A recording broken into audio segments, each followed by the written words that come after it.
11-year-old Noelia is immersed in her own world of sadness and trauma. When she was 6 years old, she saw police break down the door of their home, beat up her father, and take him away in the middle of the night. He never came home. Ever since, Noelia has retreated into a prison of her own emotions. She doesn't talk about that day. With her father in prison, Noelia's mother, Maria, struggles alone with 3 children. All she can afford are 2 small rooms at this dilapidated boarding house in a dangerous slum.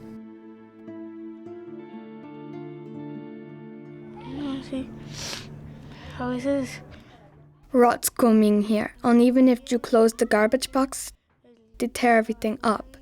So you find all the garbage on the floor. There are mice, cockroaches, and sometimes worms. For 2 years, the family has holed up in these 2 tiny rooms, cold in winter, roasting in summer. And there's only 1 tiny bathroom shared by the 5 families who live on this floor. We don't have a place that is good or safe for the children.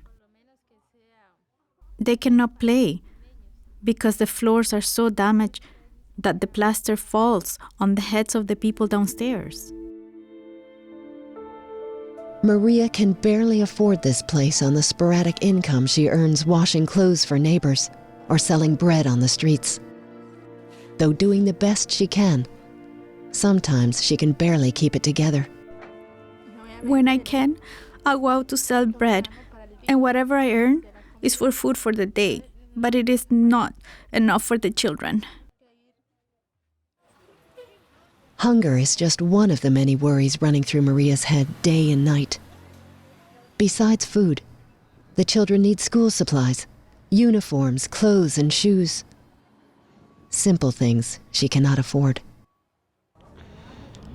Sometimes we need things for school and my mom does not have enough money to buy them. Sometimes we want something to eat and she doesn't have anything to give us.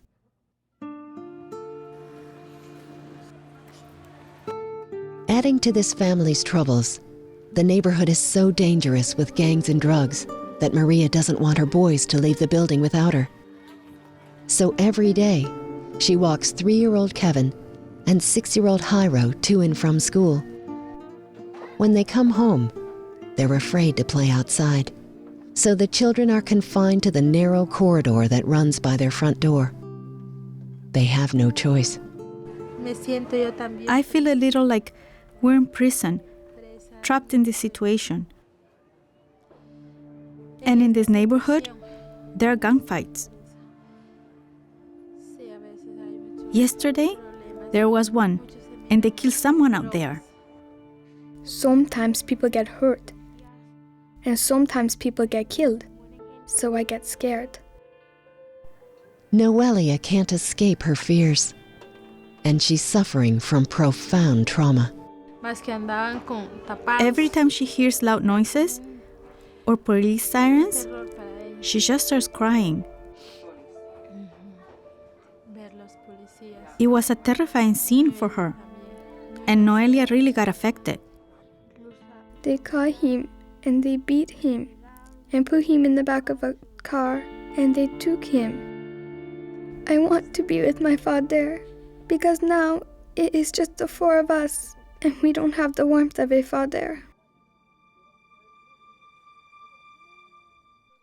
Maria wants to give her children a good life, free from hunger, deprivation, and emotional pain. But she does not have the means to meet their material needs, nor does she know how to give her daughter the kind of counsel that will help heal the emotional scars that are stealing her happiness. Sometimes, I ask why life is this way, but there's not much I can do.